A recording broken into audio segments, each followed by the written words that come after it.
পাপিয়া দি লঙে আসো না।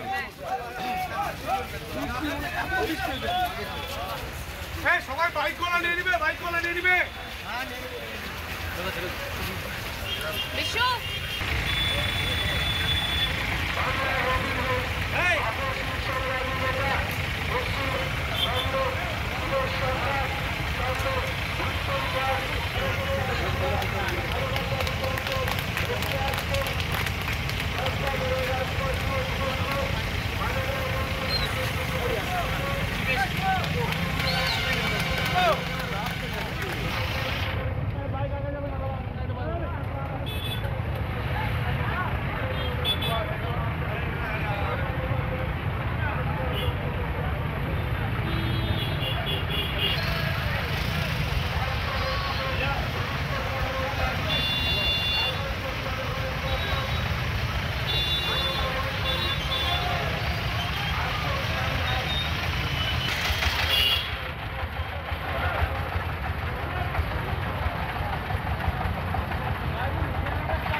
ভালো ছবি তুলে দিয়ে আমার একটা ভালো ছবি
সমর্থনে সঙ্গে রয়েছেন তিন সেনগুপ্তর সমর্থনে এগিয়ে চলেছেন আপনাদের আশীর্বাদ ভালোবাসায় রায়গঞ্জ শহরকে পুনরায় গর্বের রায়গঞ্জ শহরে পরিণত করতে। যে রায়গঞ্জ শহর এক সময় মডেল টাউন হিসেবে বিবেচিত হতো, আমরা পুরস্কৃত হয়েছিলাম। আমরা পশ্চিমবঙ্গের সর্বোচ্চ গর্ব করে বলতাম আমাদের শহর পরিচ্ছন্ন পরিষ্কার উন্নত পরিষেবা আমরা পাই। আজকে আমাদের গর্ব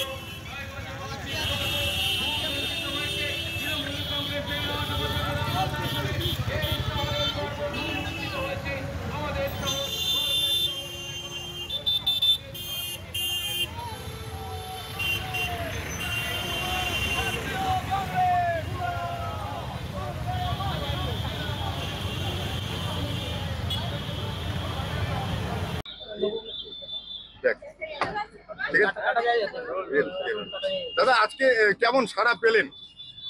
রায়গঞ্জ শহরের মানুষের অত্যন্ত ভালো সাড়া আমরা দেখলাম, কারণ রায়গঞ্জ শহরের সঙ্গে আমাদের যিনি প্রার্থী মহিষ সেনগুপ্ত, তার একটা সম্পর্ক এলাকার মানুষের সঙ্গে নারীর সম্পর্কের মতো। সেই মহিষদাকে এলাকার সর্বজন বিদিত, সর্বজনের পরিচিত একজন রাজনৈতিক ব্যক্তিত্ব, তাকে আমরা এখানে প্রার্থী করেছি। গোটা রাস্তা জুড়ে বৃষ্টির মধ্যেও তাকে যেভাবে মানুষ অভিবাদন করেছে, সমর্থন প্রকাশ করেছে, তাতে আমাদের খুব ভালো লাগলো। দাদা চোপড়া মানে সন্দেশখালীর ছায়া এবার হচ্ছে ইসলামপুরের সুজালিতে, কি বলবেন? সন্দেশখালী যখন ঘটনা ঘটেছিল তখন আমরা বলেছিলাম সন্দেশখালী কোনো বিচ্ছিন্ন ঘটনা নয়, এ বাংলার আইন শৃঙ্খলা পরিস্থিতির অবনতির একটা ছোট্ট পরিচয় হচ্ছে সন্দেশখালী। সেই সন্দেশখালী ঘটনা থেকে সারা বাংলার মানুষ আতঙ্কিত হয়েছিল। এরকম সন্দেশখালী আজ প্রত্যেকটা জেলাতে আছে, কোনোটা ধরা পড়ে কোনোটা ধরা পড়ে না। আপনারা দেখলেন সব ইসলামপুরের চোপড়ার ঘটনা ঘটে যাওয়ার 3 দিন পর সমাজ মাধ্যমের দৌলতে তা জানা গেল। এরকম ঘটনা এই বাংলায় প্রতিনিয়ত ঘটে চলেছে। এই বাংলায় এই ধরনের মধ্যযুগীয় বর্বরতা তৃণমূলের নেতৃত্বে চলছে। তাই সন্দেশখালী কোনো বিচ্ছিন্ন ঘটনা নয়। সন্দেশখালী ঘটনার সময় আমরা এটা বলেছিলাম, এই সন্দেশখালী ঘটনা কোনো বিচ্ছিন্ন ঘটনা নয়, এটা বাংলার বিভিন্ন প্রান্তে জেলায় জেলায় এই ঘটনা ঘটে চলেছে। কারণ যতদিন এই বাংলায় তৃণমূল নামক হারমাদের দল থাকবে, পুলিশ প্রশাসনের মদতে তারা এই ধরনের অন্যায়, অত্যাচার, দুর্বৃত্তগিরি করতে থাকবে। দাদা, দিলীপ ঘোষ বলেছে নিজের দলের সদস্যরা বা মানে নেতারাই তাকে নাকি পাত্তা দেন না।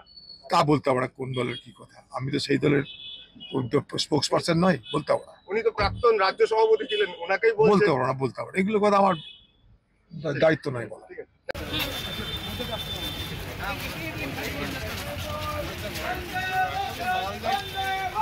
পাপিয়া দি লঙ্গে আসো না।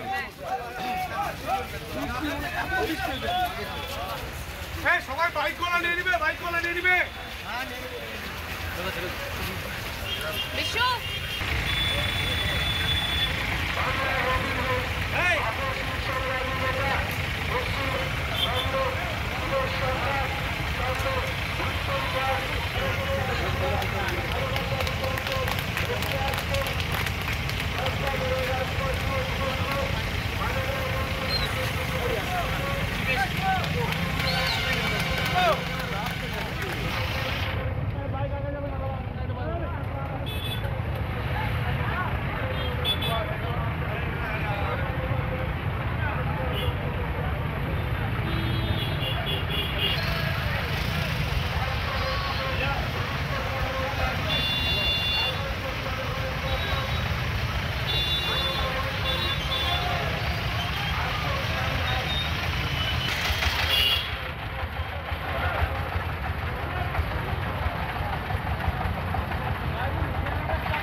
ভালো ছবি তুলে দিই,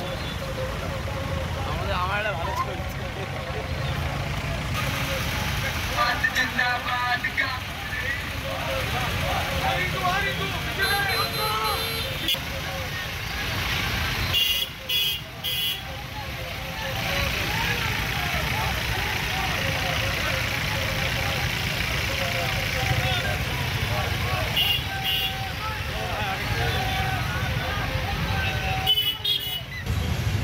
চলো চলো, ঘুরা ঘুরা ঘুরা।